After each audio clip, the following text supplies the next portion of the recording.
So in our last short, we talked about the second law of thermodynamics and how the second law tells us something about the natural direction of a process because entropy is always created in the universe. So we need to satisfy conservation of mass, conservation of energy, and generate entropy for a process to be possible. How do we check the second law?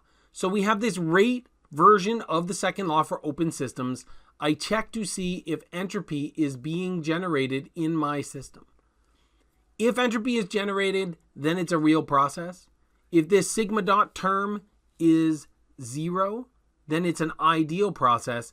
And if sigma dot is negative, or I'm destroying entropy, I've failed the second law of thermodynamics. I told you that I talked about this with my brother the first time I taught this class, and he said, well, what about a condensation reaction where on this TS diagram, we can see very clearly that the entropy in this process from state 2 to state 3 is decreasing because I'm moving to the left on this TS diagram. So let's do an example.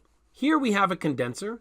There's some information here on the screen. You can pause it or you can check the long version of this example to get the data. We're going to find symbolic solutions moving through our process.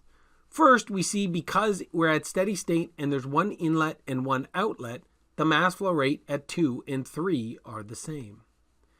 Then we check conservation of energy, or the first law, and we find an expression for the heat lost from the water as it condenses. I can fix the states, and now to find Q dot, I use the values for the specific enthalpy here. I can put that into my equation and I can see that Q dot here is negative. That's expected because we're losing heat from the water. The other thing that I see here, which I knew from my graph, was that the entropy or the specific entropy is decreasing as I condense my liquid. But the entropy in the universe must always increase, and that's why we have this heat transfer term in the second law. Let's see how to deal with it. We want to find out if this process is possible, or at least if our equation says it's possible, because we all know that water can condense in the universe. So in the second law, we're going to say the system is at steady state, that it's one inlet and one outlet, and then we get an expression for the entropy generation rate in our system. Now, I put some information in my calculator, and because I lost heat in my system, when I'm solving for the entropy generation rate, I have negative of a negative number. I'm dividing by an absolute temperature here, so this number is positive, even though this change in the entropy is negative. So what happens is, even though we're reducing the entropy in the water as it condenses, we're giving off heat to the rest of the universe, and that increases the entropy in the rest of the universe by more than the entropy decreases in the water. So that's how we look at the rate version of the second law, particularly when we're trying to solve individual components like a condenser, a pump, a boiler, or a turbine. But there's another way to look at this too. So if I widen out my field of view so my system contains all 4 of these components, this is the most basic kind of nuclear or coal-fired power plant I could have with one of each of these components. Now I can do the first law and the second law on this whole system, which is a heat engine. It takes the heat that we put in by doing something like burning coal, and it produces power. So the energy transaction here is that we're changing heat for power. So this is a heat engine. Here, the heat in is positive. The work out is positive, the net work. So the thing here is the turbine produces more power than the pump consumes. But we also have a heat loss here. So we can look at the mathematical definition of the second law, which we've already done, or we can read about these sort of verbal definitions that people have given in the past. So this definition comes from Kelvin and Planck, and sometimes is called the Kelvin-Planck statement of the second law. Now, I always think these words are a little bit confusing. right? It's impossible to construct a device which operates on a cycle and produces no other effects than the production of work and the transfer of heat from a single body. What this means is I can't get an energy that works in a cycle, so that runs for a long period of time at steady state, by just adding heat and turning all that heat into work, right? What I need to do is cool that engine down, right? That's why you have a radiator in your car, to cool the engine down. So now you have heat coming in, but some of that heat goes out, which means that I can't turn all of the heat into work. This is what Kelvin and Planck said about the second law. So there's this heat engine, and I have heat in, and I've got work out, but I also have heat that's being rejected. And because I have to reject heat from this system, I can't turn all of this inlet heat into work or power. Right? I can see that if I do a first law closed rate equation, say we're at steady state, the net heat is equal to the net out. And since the net heat is not equal to the heat in, neither is the net work. Here we can talk about something called a thermal efficiency.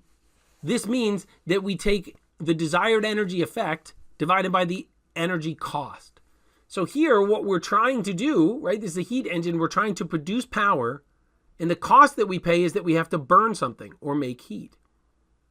Here I know that the net heat is also the net work, so I can make that substitution on the top, simplify my equation a little bit, and now as I move from a real engine to an ideal engine, I can make the substitution that a ratio of heat transfer rates is equal to the ratio of temperatures.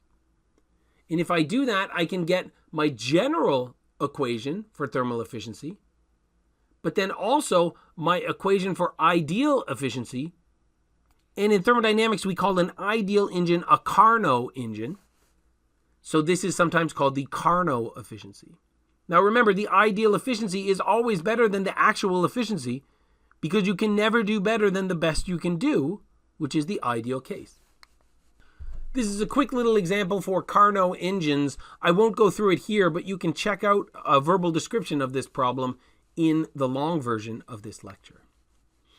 There's another way to look at the second law, which was stated by Rudolf Clausius. He said it's impossible to construct a device which operates on a cycle whose sole effect is to transfer heat from a cold body to a hot body. So what this means is that we can have something like a refrigerator, right, which makes it look like we're removing heat from a cold place, or that we're transferring heat from a cold place to a hot place. Really, we made a device that's colder than the cold side on one side and then hotter than the hot side on the other. So we can't do this. We can't trick the universe into transferring heat the wrong way and produce power. We can't even do this and break even with no power. In order to run your refrigerator, you have to plug it into the wall. So in order for the second law to allow us to make a refrigerator, we have to be consuming power or putting power into the system. Now this works for refrigerators, but it also works for things called heat pumps. And the difference really between a heat pump and a refrigerator depends on your perspective. So if you're talking about a heat pump, that means you're interested in heating up the hot side. So here, our perspective is on the hot side, and the energy benefit that we have, so our characterization parameter, which we call a coefficient of performance, here for a heat pump, and we use gamma as the Greek letter, our desired energy effect here is the heat transfer into the hot side, because that's where we are. We want to heat up the hot side. And the energy cost is that we have to plug our heat pump into some form of electricity or some form of energy.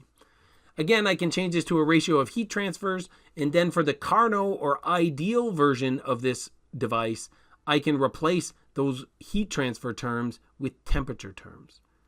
Remember here, this is not a delta T on the top, so you have to use absolute temperatures. When we start to talk about refrigerators, our perspective changes. So now we're interested in keeping the cold side cold.